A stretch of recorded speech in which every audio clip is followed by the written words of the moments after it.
Ce podcast t'est proposé par Au-delà du mur et Disruptive Audio. Eh ouais!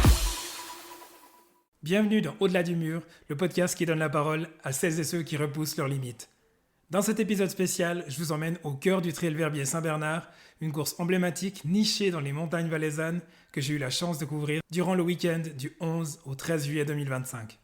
Entre émotions à fleur de peau, performances de haut niveau, récits profondément humains, je vous propose une immersion dans cette édition marquée par la chaleur, l'effort et des moments inoubliables. Vous entendrez la voix du trail, Ludovic Collet, toujours aussi passionné et inspirant, le vainqueur de la X traversée, Auréen du Nampalaz, accueilli en héros par ses enfants, des coureurs et des coureuses valaisans, valaisannes attachés à leur territoire, et surtout, le témoignage bouleversant de Julien, qui évoque un traumatisme personnel, mais surtout un message d'espoir pour celles et ceux qui, dans les moments les plus sombres, songent à tout arrêter. Un épisode à écouter avec le cœur. Je vous souhaite une très belle écoute. C'est pas juste un dossard qu'il a accroché ce week-end. Dimitri avait un objectif en tête, soutenir What's Life Project, une association active au Népal. Dans cette vidéo, il nous partage son expérience de course, son engagement et la manière dont on peut donner du sens à chaque pas, même en pleine montagne. Un coureur passionné, talentueux et profondément engagé. Mon cher Dimitri, bonjour. Bonjour. Comment ça va? Tip top, nickel. Félicitations pour cette course, comment ça s'est passé? Très bien, très bien. Tout a bien été. J'ai pu bien courir comme je voulais. Alors c'est nickel. Pour les gens qui ne te connaissent pas, est-ce que tu pourrais nous en dire un peu plus? Tu viens d'où exactement? Alors moi je viens de Orsières. Un local. Exactement, la vallée juste à côté. Et puis du coup j'ai 19 ans. C'est ta première participation? Oui, alors c'est la première fois que je cours une des courses. Après j'ai ravitaillé plusieurs fois sur les plus grandes courses. Donc je connais déjà un peu les parcours de l'événement quoi. Qu'est-ce qui t'a poussé à t'inscrire ici à Verbier? Parce que c'est une course qui est juste à côté de la maison. Et puis c'est une course quand même qui a une renommée mondiale maintenant avec le circuit UTMB. Et puis les parcours sont... En tout cas le parcours de l'Explore là il est magnifique donc ça vaut la peine de venir courir. Indépendamment du fait que ça soit une course qui a intégré un grand groupe, est-ce que pour toi ça reste quand même une course locale? Oui quand même, parce que le comité est quand même local. C'est tous les gens de la région justement. Et puis tous les points de passage, c'est tout des gens de la région, les bénévoles et tout qui travaillent là. Donc ça reste quand même tout local en fait. Est-ce qu'il y a eu des moments chauds pendant la course pour toi? La dernière descente, oui, surtout à partir de la chaux, où là j'ai commencé à sentir les crampes arriver sur les quadris. Mais j'ai réussi à juste pas partir sur les crampes, alors c'était pas mal. Je connais cette sensation. Je connais cette sensation. J'ai parcouru également l'Explore l'année dernière et je sais que pour quelqu'un qui adorait les descentes, l'année dernière c'est la première fois où j'ai détesté une descente. Ouais, elle fait mal. La dernière descente, elle fait très mal. C'est sûr. Et d'ailleurs, encore félicitations pour ton podium premier U20 donc. Exactement. Tu participes régulièrement à des compétitions? Oui. Maintenant j'en fais un peu moins, vu que je pars des fois sur du plus long, justement comme ici. Mais sinon je fais assez régulièrement des courses. Donc tu as gagné et tu es un super ambassadeur de marque parce que tu cours pas que pour toi, tu cours également pour une association. Oui, exactement. Ça fait maintenant bientôt 1 an du coup que je cours pour What's Life Project. Et c'est quoi comme association? Alors c'est une association qui promouvoit le sport et l'éducation dans les pays en voie de développement. Et là on agit surtout dans un petit village au Népal. Pourquoi avoir choisi cette association? Alors ça s'est fait assez naturellement en fait que j'ai découvert l'association justement parce que c'est toujours lié au sport. Et après petit à petit je suis rentré dans l'association. Et puis après, on m'a proposé de faire partie justement du Team Trail. Puis c'est une assoce qui qui a des belles valeurs et puis que moi c'est des choses que je pense aussi. Du coup c'est vraiment intéressant de courir aussi pour promouvoir la sauce. Courir, quand on a 19 ans, gagner, c'est quelque chose de naturel, je dirais. S'engager au niveau associatif, c'est peut-être moins évident, en tout cas, vu de mon esprit. Donc, qu'est-ce qui t'a poussé à t'orienter justement vers le soutien d'une association, indépendamment de celle que tu as choisie ? Je pense, j'ai toujours été assez à donner de l'aide par-ci par-là. Aussi, mes parents, ils sont beaucoup dans des assos, des trucs comme ça. Du coup, ça a été assez naturel en fait de faire quelque chose comme ça. Surtout que c'est pas un grand effort en fait à faire de mon côté. Moi, j'ai juste à courir en soi. Tu leur apportes la vitrine. Est-ce que tu organises également une collecte de dons ou comment est-ce que ça fonctionne si on veut soutenir cette association ? Alors oui, on peut devenir adhérent. Et puis sinon, il y a plusieurs sportifs qui font des gros défis avec des collectes. Ça aussi, on peut envoyer. Et puis là, on va partir en novembre au Népal. Et puis on va amener aussi des habits. Donc on fait aussi des collectes d'habits. C'est admirable. Tu participeras donc à ce voyage. Oui, exact. Et tu pourras profiter pour courir un petit peu. Bon, c'est un peu élevé quand même. On va essayer de courir, effectivement. Essayer de suivre un peu les Népalais là-bas. Mais ça va être compliqué. Effectivement. Quelles sont les autres courses auxquelles tu as prévu de participer d'ici la fin de la saison ? Alors, en été, je vais faire le Tour du Mont Blanc, mais en 7 jours, donc en randonnée. Du coup, j'ai pas trop prévu de course jusque-là. Et puis après, normalement, je serai sur le Wildstrubel aussi, UTMB, où là, je vais faire normalement le 25 km. Et puis après, j'ai pas encore trop prévu la fin de saison. Super, tu vas te laisser un peu y aller au feeling finalement. Et puis, étant donné qu'il y a cette petite balade au Népal, il faut garder les jambes fraîches histoire de pouvoir regarder un peu avec les locaux. Je verrai aussi quand j'arrive dans la période là comment je me sens, puis si je me sens de partir sur telle course ou telle course. Parfait. Merci encore Dimitri pour avoir pris le temps juste avant la remise du podium et félicitations pour ta première place U20 au Verbier Explore. Merci beaucoup. Et puis à très bientôt. À très bientôt. Merci. Quand tu commentes du trail, l'ultra, on a l'impression que tu es sur le parcours, que tu es là avec les coureurs. C'est quand même un truc de dingue. Bah ouais, mais c'est ce que je ressens. Ouais. Tu vois, c'est ça. Même si ça se voit plus maintenant, mais j'ai été sportif. Je connais l'odeur de transpiration dans un vestiaire. Je sais ce que c'est que d'avoir mal aux jambes, d'avoir le cœur qui tape dans la cage thoracique quand on a peur au départ ou même quand on est en train d'accélérer. Je connais aussi le goût du sang dans la bouche. Tu vois, de tousser pendant 10 minutes derrière quand on s'est mis au rupteur. Enfin, toi, il y a plein de choses, quoi. Enfin, tu connais ça, mais ça fait quand même pas de n'importe qui un excellent commentateur, une légende, la voix du trail. Ouais, après, moi je me considère pas comme une légende. Je me bats pour faire reconnaître ce métier de speaker qui n'existe pas. En tout cas, chez nous en France, il n'est pas reconnu. Ils nous appellent les animateurs outdoor, mais on n'est pas reconnu. Par contre, quand je fais la même chose à la radio ou à la télé, je suis considéré ou comme consultant, journaliste sportif, j'ai droit à l'intermittent. Enfin, il y a plein de choses. Ouais, bien sûr. Je suis reconnu, alors que... Donc je me bats vraiment pour que ce métier que j'aime reste naturel, mais je le prends comme un artisan. J'essaye qu'il soit le plus professionnel possible, tout en restant détendu, tout en étant empathique, tout en restant avec les gens.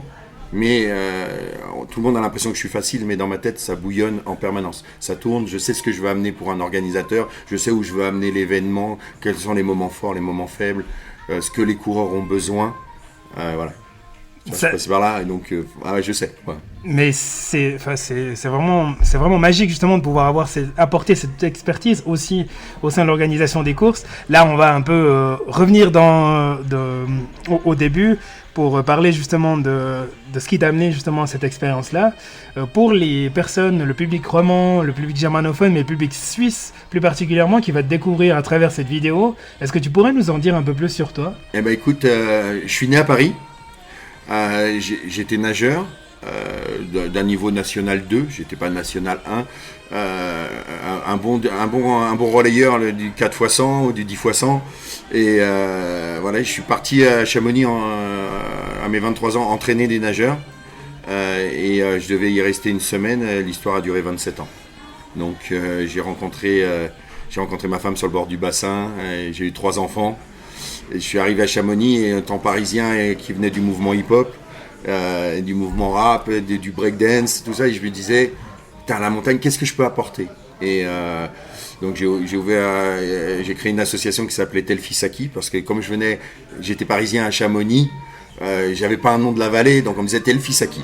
Et donc à force ça m'énervait, je suis le fils de mon père, de ma mère, quoi, tu vois. Et j'ai créé cette association et ça m'a permis de rencontrer énormément de monde dans Chamonix et des gens nés à Chamonix et des gens qui venaient pour la saison, ou d'autres qui arrivaient et qui vivaient là.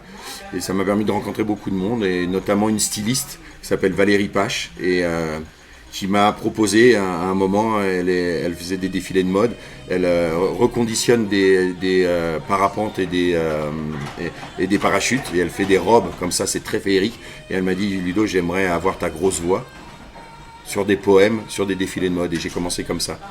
Et puis à Chamonix, il s'est passé une Coupe du Monde de ski où il y avait un défilé de mode de ces robes féeriques, plus de vêtements de ski.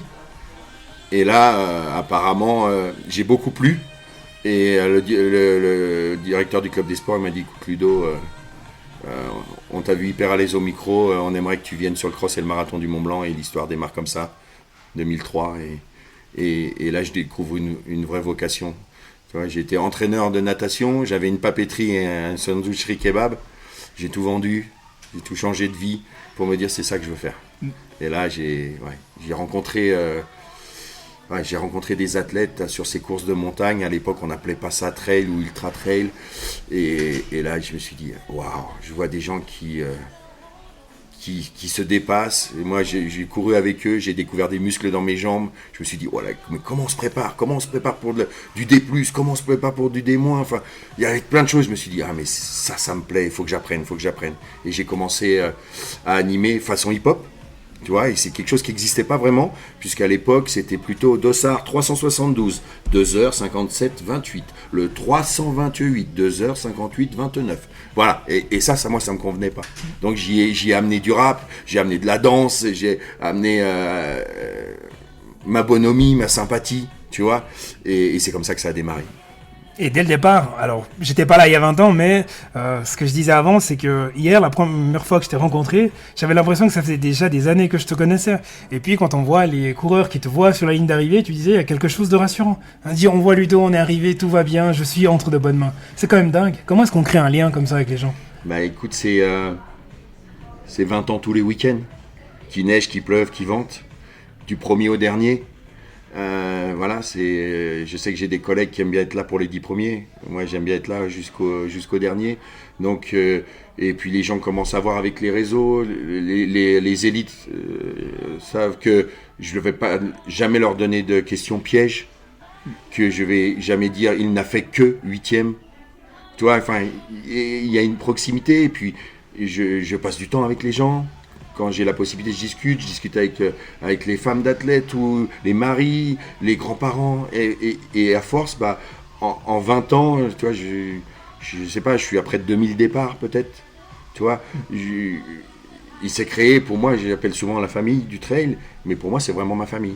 Quel que soit le niveau des gens, des gens qui m'appellent, qui me demandent des conseils, des gens chez qui je vais dormir, parce que quand je tourne dans toute la France, ou même ici, je sais que quand j'arrive en Suisse, je peux aller dormir chez Mathieu, je peux aller chez Tiffaine Arthur, qui était une des membres organisatrices, fondatrices du Trail de Verbier-Saint-Bernard, et voilà, je peux aller chez les Baldou Kelly, Ryan Bowman, enfin, partout où je vais, en revanche, je sais que je peux m'arrêter, passer une soirée avec des gens qui aiment le sport et discuter, quoi.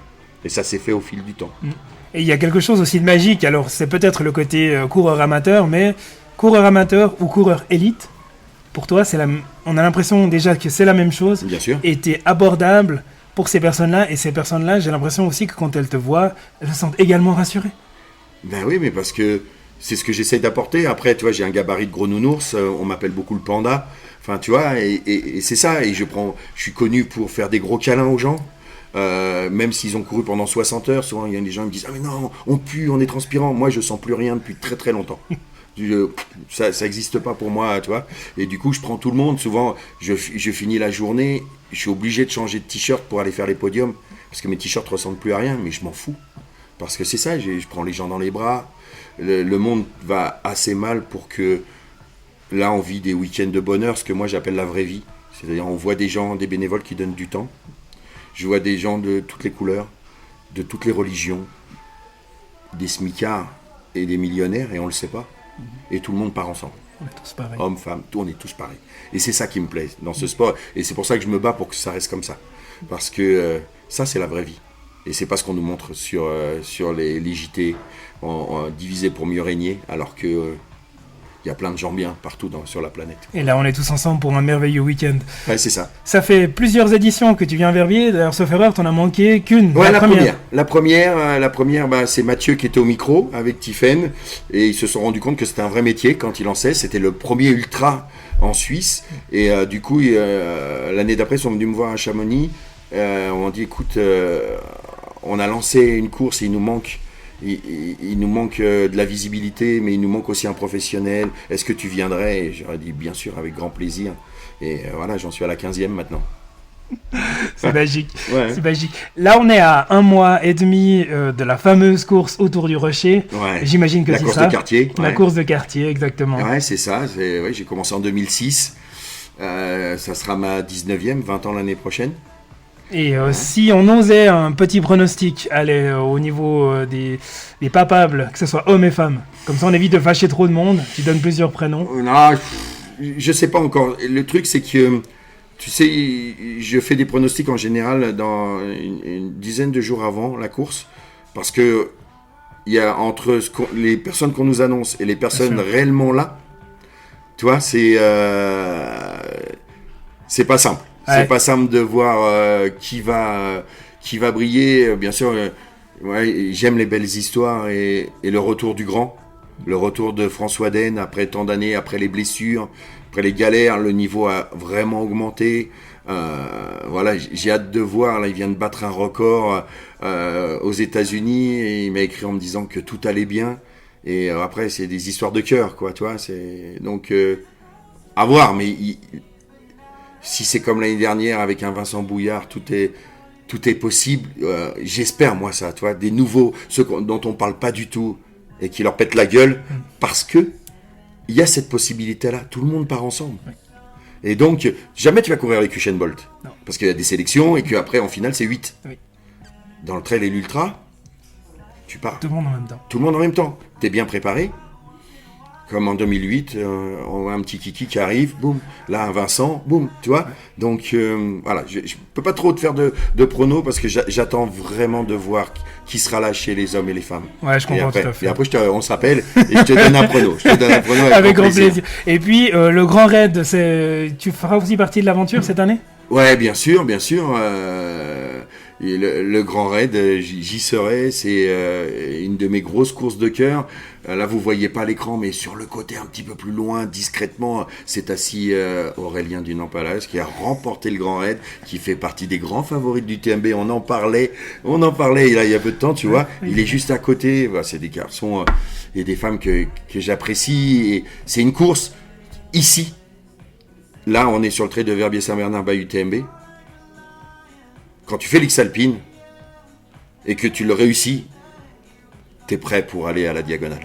Effectivement. Parce que ça reste l'une des courses des 100 miles les plus dures au monde. Il faut avoir un profil particulier pour aller à la diagonale et briller à la diagonale. Magnifique. Ouais. Merci beaucoup Ludo pour avoir consacré ce temps-là. Je vais te laisser retourner aller animer. J'imagine qu'il y a des personnes qui espèrent également te voir. Ouais, il y en aura aussi qui sont déçus.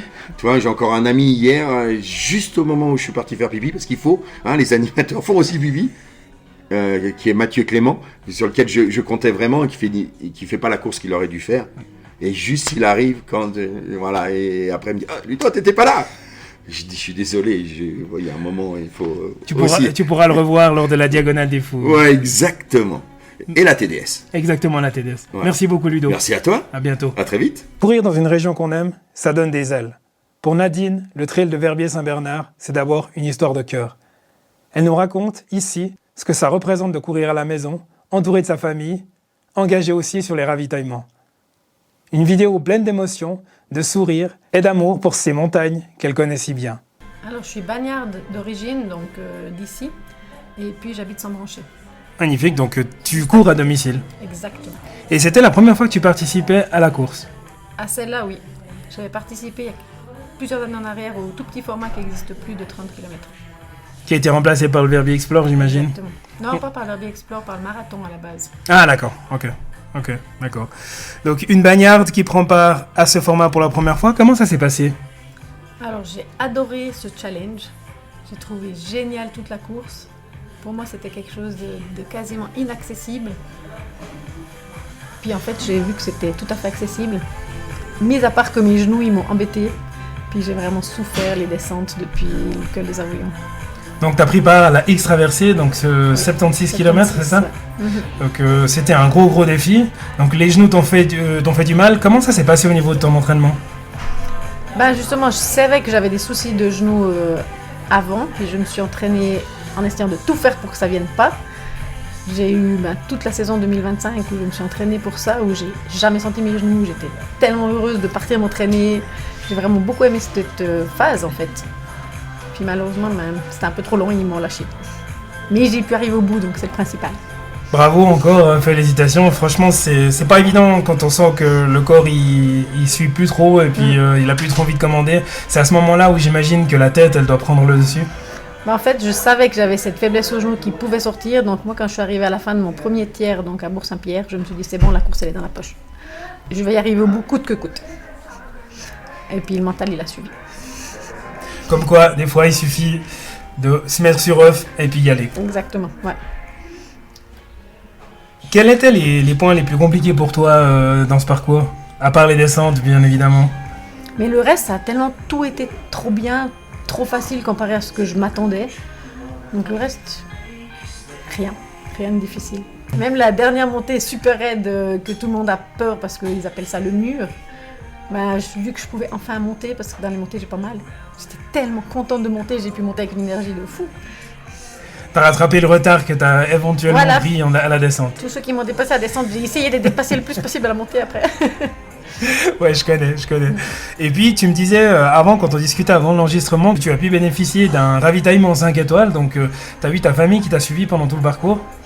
Oui, alors j'ai eu vraiment beaucoup de chance. Après, j'ai aussi essayé de mettre tout en place pour que ça se passe et puis tout le monde m'a suivi, donc j'ai vraiment eu une chance extraordinaire. J'ai fait comme les pros. Je suis pas pro, je suis archi débutante, mais j'ai fait comme les pros. Mes enfants, mes parents, mes amis, ils sont venus au ravitaillement, ils avaient tout. En 3 minutes, ils m'avaient tout donné, j'avais tout, je repartais pour le suivant. C'était extraordinaire. Qu'est-ce que ça représente pour toi de pouvoir, indépendamment au-delà de l'objectif qui est individuel, ça reste ta course, de pouvoir impliquer autant de monde autour de toi pour ce projet? J'y tenais en fait, parce que pour moi c'était mon challenge de l'année, parce que pour moi c'était un énorme challenge, mais j'ai 6 enfants, donc la famille, les amis ça compte beaucoup, donc j'avais vraiment besoin et envie qu'ils me suivent et puis ils ont été extraordinaires. Chapeau bas à eux, effectivement. Donc une grande famille, et puis ce matin, donc avant je t'ai appelé, tu me disais qu'il y avait la course de ton petit-fils, donc il y a le départ, vous êtes une famille de sportifs. Ça représente quoi le sport dans votre famille? Moi je suis un petit peu tombée dans la marmite quand j'étais petite, parce que mes parents ils font déjà toujours du sport.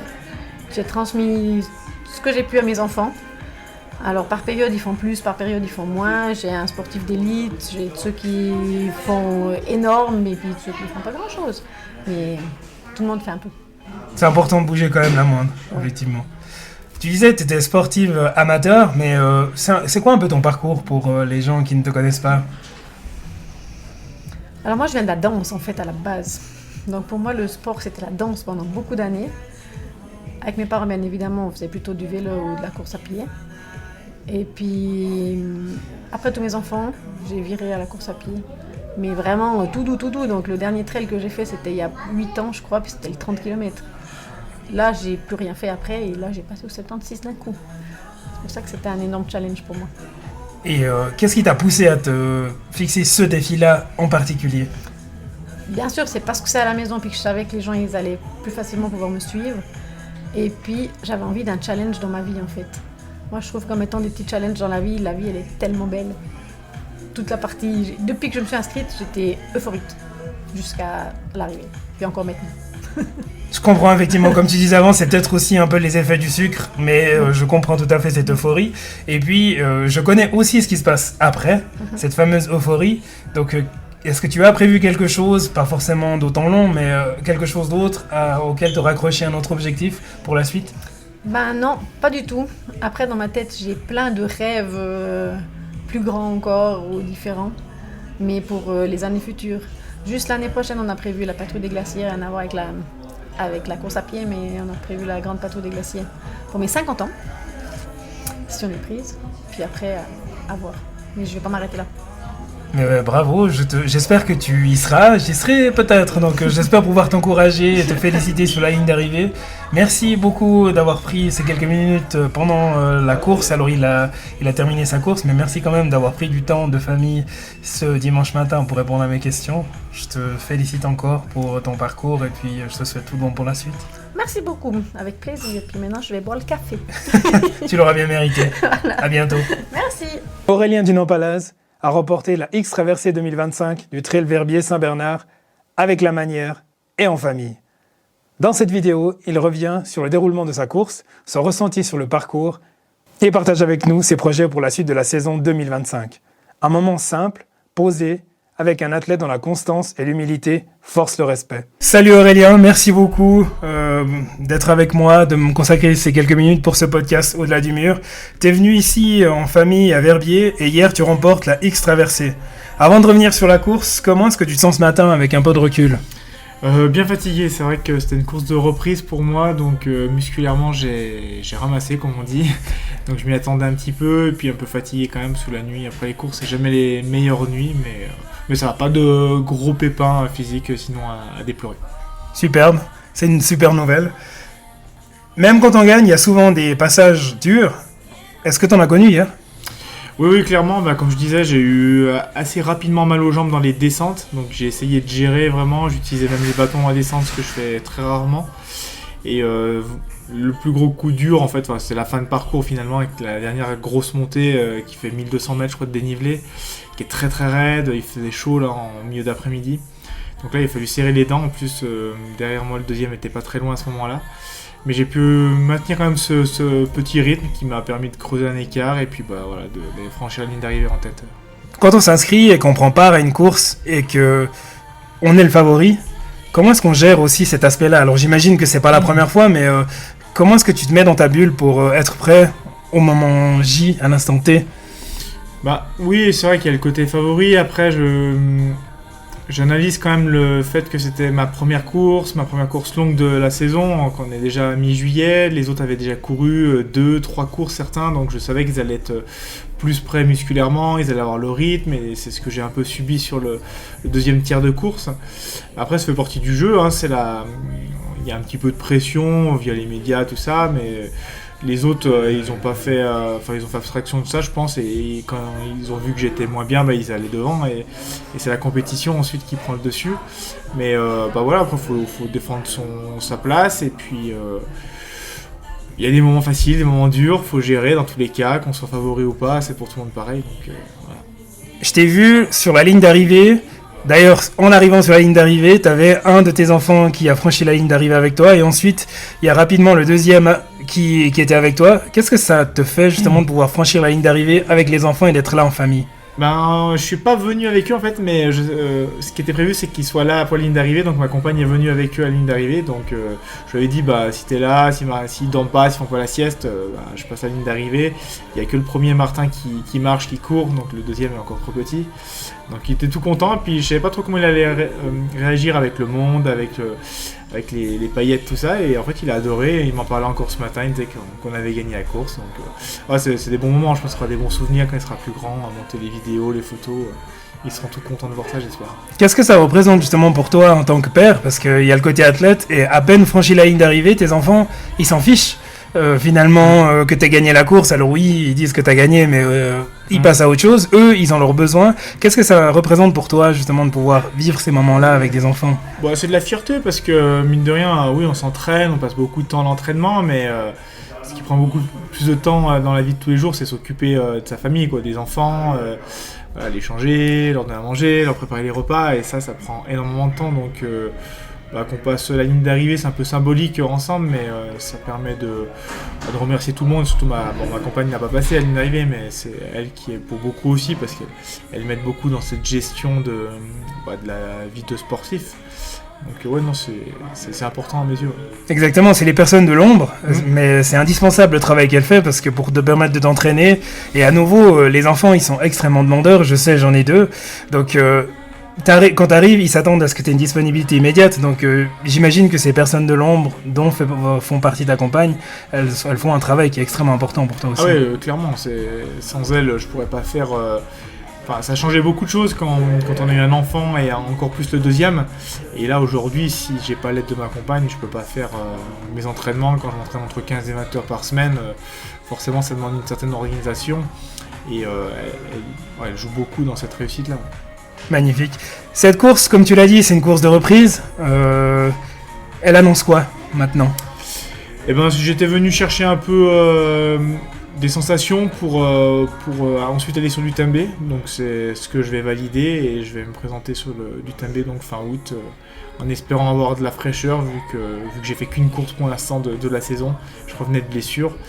Voilà, on verra comment ça peut se passer, je vais continuer ma préparation, on récupère un petit peu quand même là, mais ensuite me remettre au travail assez rapidement je pense, et puis on verra ce qu'on peut faire fin août. Ouais. Donc c'est le gros objectif de ta saison, c'est l'UTMB. Oui, clairement, j'avais changé un peu le plan suite à la blessure qui arrivait fin mars. Et je me suis dit, allez, autant aller sur l'UTMB. Les deux dernières fois, j'étais soit blessé, soit très fatigué du changement de l'arrivée de deuxième enfant, du cours de la saison. Et là, je me suis dit, c'est peut-être l'année pour y retourner parce que je serai frais normalement. En tout cas, j'aurais pas fait beaucoup de courses, donc il n'y a pas d'excuse de ce côté-là. Voilà, après, le jour J, je sais pas comment ça va se passer, mais j'espère que j'aurai cette fraîcheur. T'as vraiment... énormément fait parler de toi, y compris en Suisse en 2023, sauf erreur, quand tu as remporté la Diagonale des Fous. Qu'est-ce qui a changé ou qu'est-ce qui n'a pas changé pour toi depuis cette victoire ? Changer, c'est le regard des autres, la notoriété, clairement, forcément. J'avais gagné en plus la même année la Hard Rock. Et entre les deux, une course en Suisse à Wish-Rubel, à UTMB. Ouais, ça me réussit bien, la Suisse. Mais après, ce qui n'a pas changé, c'est mon emploi du temps personnel. Je veux dire, je conserve 2 jours de travail pour mon équilibre. J'ai mon planning familial qui est très cadré avec 2 enfants en bas âge quand même, de 3 ans et 1 an. Donc non, ça change forcément le regard des autres envers moi parce que j'ai gagné des grandes courses. Mais pour moi, dans le fond, ça ne change pas grand-chose dans la pratique de tous les jours. C'est admirable. Merci infiniment, Aurélien, pour le temps consacré. De rien, avec plaisir. Félicitations pour cette victoire et puis on croisera les doigts pour la course de quartier. Merci. À bientôt. Salut. Ce témoignage est fort. Julien nous parle d'un traumatisme, de ces moments où l'on pense à renoncer. Et puis, du choix de se relever. Dans cette vidéo, il raconte comment la X-traversée a été pour lui bien plus qu'une course. Une étape vers la lumière, un message d'espoir pour toutes celles et ceux qui traversent des nuits noires. Merci à lui pour sa confiance. Julien, bonjour. Salut. Comment ça va ? Ça va bien, écoute, les jambes qui tirent, mais ça va. Ouais ? Ouais. La nuit, comment elle s'est passée ? J'aurais aimé dormir plus, mais j'ai dormi 6 heures d'un sommeil sans rêve. C'était bien. Les jambes, elles sont encore là-haut ou elles sont encore un peu en chemin et d'un côté, elles savourent d'avoir pu parcourir tout ce chemin.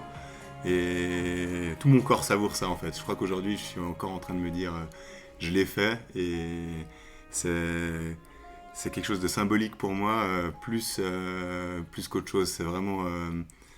c'est tout un symbole d'avoir réussi à accomplir cette course. Donc l'esprit, j'imagine qu'il est encore en train de vagabonder au sein du parcours, puis il est en train de parcourir tout le chemin qui t'a amené jusqu'ici aujourd'hui. Exact, ouais, je pense beaucoup à des moments, j'ai un peu des flashs qui me reviennent sur des choses que j'ai vécues hier pendant la course. Et j'en parlais d'un ce matin à ma sœur, ou des petits détails. Et j'espère que ça va durer encore quelques jours, qu'il y a des choses qui vont me revenir, des choses que j'ai pas pu saisir sur le moment. Et d'être en montagne, on a tellement de choses à voir qu'on n'arrive jamais toujours à saisir du premier coup. Donc j'aime bien aussi cet effet un petit peu réalisation dans les jours qui suivent. T'as pris part à l'X-Traversée donc ? Exactement, ouais. Comment ça s'est passé ? Ça s'est assez bien passé. Il y a eu quelques moments un peu difficiles, mais sinon, ça s'est assez bien passé. Je revenais de blessure et puis du coup, je savais pas vraiment où j'allais me poser. Je m'étais fait plusieurs plans dans ma tête. Un plan qui était les barrières horaires, donc je viendrais d'arriver. Un plan qui était un plan de rêve que j'ai plus ou moins réussi à suivre. Donc, je suis assez content et ouais, ça s'est bien passé. Ça a été quoi les moments les plus compliqués dans cette course pour toi ? Alors pour moi, le moment le plus compliqué, ça a été d'aller trop vite au ravitaillement à la cabane 2000 et de sous-estimer le morceau entre la cabane 2000 et la cabane Brunet, où on s'est pris une chaleur tout d'un coup. Et je suis arrivé, j'étais sec à Brunet, sec de chez sec. Et après, jusqu'aux Avouillons, ça a été du coup très compliqué. Mais après, ça allait. Bon, on a toujours des hauts et des bas, puis généralement, quand on a un bas, on sait qu'il faut attendre un petit peu et le haut va revenir. Est-ce qu'il y a eu des moments où tu as eu envie d'abandonner ? Non. Généralement, j'abandonne pas. Sauf problème, problème mécanique. En général, j'abandonne pas. J'ai abandonné une fois dans une course parce que j'ai porté secours à une personne et j'étais en train de me faire une hypothermie. Mais sinon, j'essaye de même pas trop l'envisager. C'est plutôt ça dans mon esprit, je regarde devant, puis je me pose pas trop de questions. Ta participation à cette X-Traversée, c'est un peu un accomplissement pour toi. C'est l'accomplissement d'un parcours assez compliqué. C'est une histoire assez lourde. Tu as accepté de nous partager ce qui t'a amené à participer à cette X-Traversée hier. Je te laisse la parole. Alors en fait, ce qui se passe, c'est que je fais de la course en montagne et de la course tout court depuis de nombreuses années. C'est un mode de vie, c'est un mode de déplacement aussi. Et l'an dernier, j'ai participé au X-Alpine qui a été raccourci. Et ça m'a beaucoup contrarié qu'il soit raccourci, bien que je l'acceptais totalement. Et puis, du coup, j'avais décidé, quelques semaines après, de le finir en off, de faire en 2 jours le trajet de la Foulie à Verbier. Et puis, ça devait avoir lieu fin août, l'année dernière. Et en fait, il s'avère que la semaine avant, j'ai été victime d'un colis piégé qui a été déposé chez moi. Et forcément, quand tout ça a été remis en cause, j'ai pas pu faire ce que j'avais prévu et j'avais la tête à d'autres choses. Donc j'avais 6 fractures au pied, des multiples lésions un peu partout sur le corps. Et donc j'ai été... C'est passé clairement au second, voire au dernier plan, cette histoire. Mais après, m'est vite venu à l'esprit que j'avais envie de retourner en montagne et que je voulais me battre pour être capable de le faire. En plus de devoir tout reconstruire, ce qui a perturbé une grande partie de ma... Enfin, ce qui pas perturbé en fait, ce qui a brisé une grande partie de ma famille. Quand c'est arrivé, il y avait ma femme et mes filles qui étaient là. On avait vraiment eu une année, mais d'une complexité incroyable, et c'est pas fini. Et puis du coup, septembre, je reçois une notification du Trail Verbier Saint-Bernard comme quoi les inscriptions sont ouvertes. À ce moment-là, j'ai 5 broches dans le pied et je me dis je m'inscris et je vais le faire et je vais tout faire pour le faire. J'en parle à mon médecin et mon physio. Les deux me disent non, faut pas brûler les étapes et tout ça. Non, c'est peut-être pas la meilleure idée. Je dis mais si, on va faire ce qu'il faut et puis vous allez voir que je vais tout mettre. Et puis donc petit à petit, c'est allé. Mon physio était très content de m'avoir comme patient parce qu'il m'a dit qu'il n'y avait jamais personne qui respectait ces protocoles comme ça. J'ai fait pendant plus de 250 jours de suite de la physio tous les jours. Donc c'était vraiment, je le voyais entre 1 et 2 fois par semaine et je faisais entre 20 et 40 minutes d'exercice par jour. C'était vraiment très pénible à certains moments, mais je mesurais les progrès. Et ça, c'était grisant. Et c'est quelque chose qui me permettait aussi de m'évader de tous les autres aspects de cette affaire. Et du coup, j'avais vraiment cette X-Traversée pour moi qui était un peu un objectif, quelque chose que je voyais briller dans un coin, quelque chose qui me faisait plaisir, quelque chose qui me nourrissait de reprendre ces aventures, d'aller en montagne. Et c'est ça qui m'a emmené là aujourd'hui. Et c'était très chargé émotionnellement. Je doutais d'être capable de le faire, mais pour moi... J'aime bien m'inscrire en sachant que je peux ne pas finir. Ça fait partie c'est vraiment ce qui m'intéresse. Et puis voilà, donc j'y suis allé, je l'ai fait et c'était génial. Et je suis très fier de moi et Et puis je suis aussi infiniment reconnaissant à tout mon entourage. Ma femme, mes filles, ma famille. J'ai 3 sœurs qui ont été là pour moi, qui ont été incroyables, qui ont été encore plus que plus. Ma maman bien sûr, et tous mes amis, tout ça. Donc franchement, je suis fier et reconnaissant.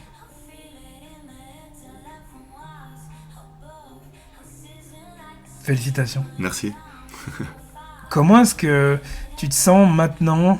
Alors c'est peut-être un peu tôt, justement, j'imagine, il y a peut-être une décompression qui va arriver dans les prochains jours, mais on peut encore dire à chaud parce que c'était cette nuit. Ouais. Mais maintenant que ça c'est fait, ça a été, comme tu disais, ton étoile du berger Exact. pendant plusieurs mois, tu l'as fait, et maintenant quoi ?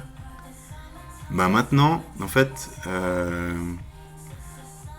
j'ai réussi, je pense, à me montrer que j'étais capable, en fait. Enfin, j'ai eu la chance aussi dans mon histoire de ne pas avoir un membre amputé ou je sais pas trop quoi. Je veux dire, j'ai pu être moteur de tout ça. Et puis, je suis très tenace, en fait. Ça, je le savais déjà, mais ça. Et en fait, j'ai réussi à valider le fait que le corps est capable de tellement de choses. Et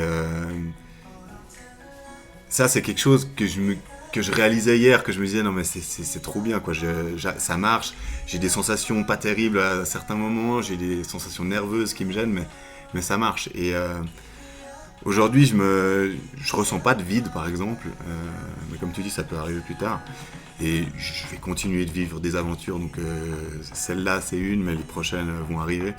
Mais ouais, je suis vraiment content. Aujourd'hui, c'est vraiment ce qui prédomine. Et on verra de quoi elle fait les prochains jours. Et il y a des vacances qui arrivent, donc je vais en profiter aussi. Mais ouais, il y a beaucoup de choses qui se bousculent dans ma tête. Mais c'est beaucoup. En fait, je suis très heureux d'avoir réussi à le faire. Comment est-ce que tu regardes, avec un tout petit peu de recul, le Julien d'il y a peut-être 2 ans, aujourd'hui ? Est-ce que tu as appris ou tu as découvert des facettes chez toi que tu ne connaissais pas ? Alors, je pense que j'ai changé beaucoup. Je pense que je crois beaucoup plus dans la capacité qu'on a tous de faire des grandes choses. Et c'est un peu une chose que je voudrais dire aux gens qui en fait rêver grand quoi. On a de la chance de pouvoir je veux dire, on vit en Suisse, il y a des tas de gens qui vivent dans des endroits où ils ont de loin pas la vie qu'on a, et on peut se donner la chance de réaliser des choses. Et quel que soit le domaine, hein, finalement, chacun dans ce cas, mais je trouve que ça vaut la peine de rêver grand en fait, d'essayer rien n'est impossible finalement, comme dit ma grande fille. Et il faut essayer. Il faut échouer, il faut tomber, il faut se relever. Mais et ça, je pense qu'il y a 2 ans, j'étais moins conscient en fait de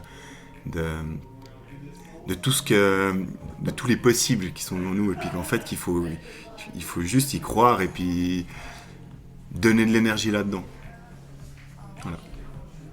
Merci beaucoup pour ce message d'inspiration, Julien. Merci. C'est magique, bravo. Bravo encore pour cette X traversée. Et puis, je te souhaite de vivre encore de merveilleuses aventures. Ouais, merci. Puis, je te souhaite aussi plein de succès à toi dans ton au-delà du mur. Je te remercie. À Merci. bientôt. Ciao. Merci d'avoir écouté cet épisode spécial Au-delà du mur, enregistré au cœur du Trail Verbier Saint-Bernard 2025. Si ces témoignages vous ont touché, inspiré ou simplement donné envie de mettre vos baskets, n'hésitez pas à vous abonner au podcast sur Spotify ou Apple Podcast. Et si vous avez 10 secondes en plus, à lui laisser une note 5 étoiles. Vous pouvez aussi me retrouver sur Instagram, sur le compte Podcast Au-delà du mur, pour suivre les coulisses du podcast et découvrir les prochaines vidéos tournées à Verbier ou au-delà. Et surtout, bloquez vos agendas, je vous donne rendez-vous du 10 au 12 juillet 2026, toujours à Verbier, pour une nouvelle édition que je couvrirai à nouveau en immersion totale. À très bientôt, et d'ici là, continuez d'aller au-delà du mur.